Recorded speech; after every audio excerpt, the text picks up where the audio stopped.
The passengers gasped. The captain's voice echoed through the cabin, "Ladies and gentlemen, is there a pilot on board?"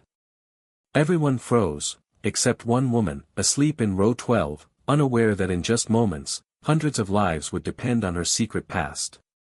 This is not just a story, it's a lesson in courage you'll never forget.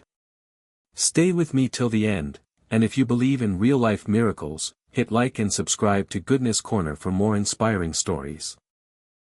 The hum of the engines filled the cabin like a steady heartbeat, a comforting background to the whispered conversations, the soft tapping of fingers on laptop keyboards, and the occasional cry of a restless baby. Flight 482 was somewhere over the Atlantic, cruising smoothly at 37,000 feet. Most passengers had settled in, headphones on, books open, or eyelids heavy with sleep. In row 12, by the window, a woman rested her head against the seat, her jacket pulled tight against the cool air. To anyone passing by, she looked like any other tired traveler, maybe a businesswoman on her way home or a mother enjoying a rare quiet moment. Nobody would have guessed what she carried inside her: memories, skills, and a call sign she had buried long ago. Suddenly, the calm was broken. The seatbelt sign pinged, though there was no turbulence. A moment later, the captain's voice came over the speakers.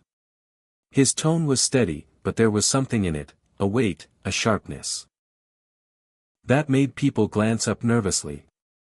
"Ladies and gentlemen, this is your captain speaking. We have a medical emergency in the cockpit. I need to ask," there was a pause, long enough to make hearts beat faster. "Is there a pilot on board?" The cabin fell into stunned silence. Forks froze mid-air. Parents clutched their children. A young man near the aisle whispered, "Did he just say, pilot?" A murmur ran through the passengers like a current of electricity. Some twisted in their seats, searching the rows as if expecting someone to stand up and reveal themselves. Others stared at the flight attendants, their faces pale, eyes wide. But the crew looked just as shocked. The captain repeated the question, his voice more urgent now. "If there is anyone on this aircraft with flight experience, please make yourself known." In row 12, the woman stirred. The announcement tugged her from her dream, pulling her back into a world she had promised herself she had left behind. Her eyelids fluttered, and for a moment she didn't understand. She blinked at the cabin around her, confused by the sudden tension, by the sea of anxious faces turned toward the front. The words replayed in her mind, sharp and heavy, "Is there a pilot on board?" Her breath caught. She knew that voice, not the captain himself, but the tone, that desperate, controlled edge when things were going wrong. It was a voice she had heard in simulators, in cockpits, in skies filled with danger. She had heard it as a squadron leader, issuing commands under pressure. She had heard it in moments when lives hung on decisions made in seconds. But that was years ago. She had walked away from that life, sworn never to return. She had become someone else, an ordinary traveler, a woman blending into crowds. A flight attendant hurried down the aisle, her face pale but composed. "Please, if anyone has experience, please come forward," she urged. Her eyes scanned the rows desperately. People shifted uncomfortably, glancing at one another, but nobody moved. The woman in row 12 felt her chest tighten. Her mind was at war. Stay quiet. Stay invisible. This isn't your fight anymore.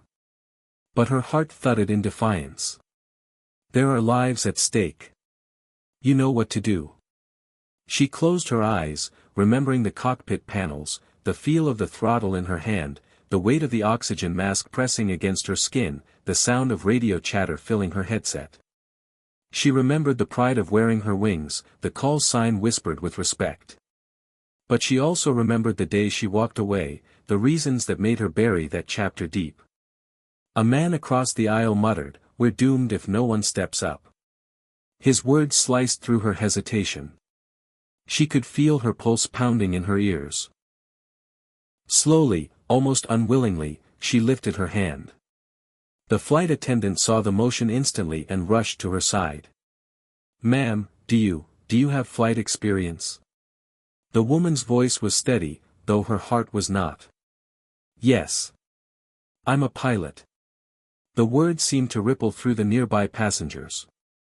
Gasps, whispers, relief mixed with disbelief. She's a pilot, someone murmured. Thank God. Another passenger whispered, she doesn't look like one.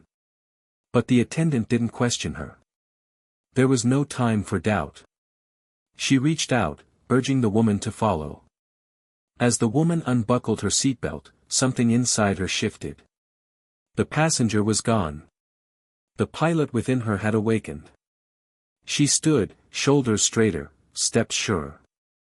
The jacket that had shielded her like a disguise now felt unnecessary, like a cocoon shed. She walked down the aisle as dozens of eyes followed her, hope and fear tangled together. When she reached the cockpit door, another attendant unlocked it quickly, her hands trembling. The woman stepped inside, and the sight before her stole her breath. The co-pilot slumped in his chair, unconscious, his head tilted at an unnatural angle. The captain struggled, sweat beading his forehead, his face strained. His voice cracked as he explained, "My first officer collapsed. Medical team says stroke. I'm trying to handle it, but," his words faltered as he saw her.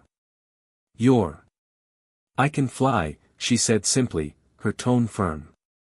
"I'm a former Air Force pilot." The relief in his eyes was instant, almost overwhelming. Without hesitation, he gestured toward the empty seat. "Then sit. God knows I need you."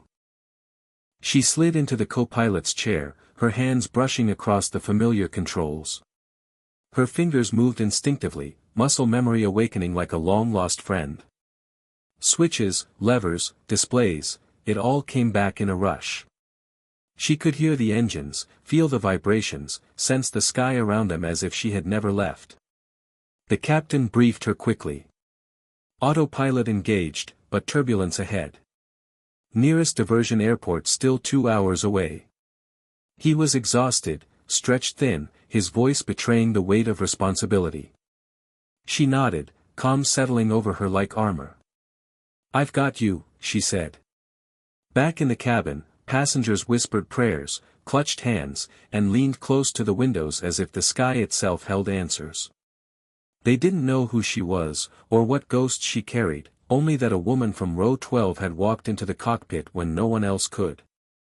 For the first time since the announcement, hope flickered in their eyes. As she adjusted the instruments, her reflection in the glass caught her eye. For years, she had tried to forget the woman who stared back at her, the pilot, the leader, the warrior. But now, here she was again, steady and unyielding. She whispered to herself, so softly the captain barely heard, "Call sign Phoenix." And with that single word, the woman who had been asleep in row 12 became something far greater, a reminder that sometimes the past finds you, not to haunt you, but to save others. The cockpit buzzed with tension as Phoenix's hands moved across the controls with practiced precision. The captain cast quick glances at her, a silent mixture of relief and awe. Outside, the sky darkened with approaching turbulence, clouds swelling like restless waves. The aircraft jolted, and gasps echoed from the cabin behind them. Phoenix gritted her teeth, steadying the plane with calm adjustments. "Hold on, everyone," she whispered, though the words were meant more for herself. The intercom clicked, and the captain's voice carried through the cabin, "Ladies and gentlemen, thanks to a qualified pilot on board, we are in safe hands. Remain calm, we are diverting to the nearest airport." The passengers erupted into relieved chatter. Many glanced toward row 12, now empty, whispering about the woman who had disappeared into the cockpit. Minutes stretched into hours. The turbulence grew rougher, rattling the cabin, but Phoenix remained steady, her training guiding her every move. The captain coordinated with air traffic control while she handled the yoke as if she had never left the skies. At last, the runway lights pierced through the storm, glowing like a promise. "Flap set," Phoenix said firmly. The plane descended, fighting crosswinds that clawed at the wings. Every soul on board held their breath. Then, with a shudder and a screech, the wheels kissed the ground. The aircraft slowed, trembling, then steadied. Cheers exploded through the cabin, tears streaming down faces, strangers hugging strangers. Phoenix leaned back, heart pounding but calm, as the captain whispered, "You saved us." She removed her headset, her voice quiet yet resolute, "Once a pilot, always a pilot." And as the passengers filed out, they would never forget the woman from row 12, who had awakened as Phoenix when the world needed her most.